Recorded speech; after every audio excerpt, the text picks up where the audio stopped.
Hello नमस्ते प्रणाम। हम लोग जा रहे हैं शूटिंग पे और शूटिंग में बहुत अच्छा देखिए प्यारा प्यारा मौसम है। अब बुनी पड़ी की तब पड़ी बुझाते नहीं है क्या भैया।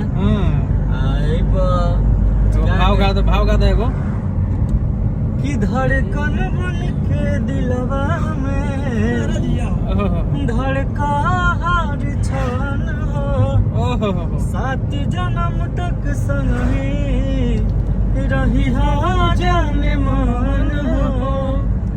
हम चिट्ठी ता तू ही खबरिया हो,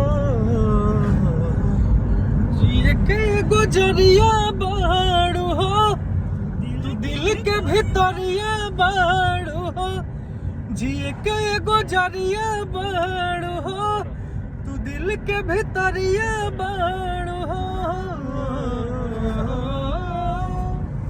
एंजॉय आप लोग एंजॉय करिए। सावन का गाना बहुत जल्द आने वाला है।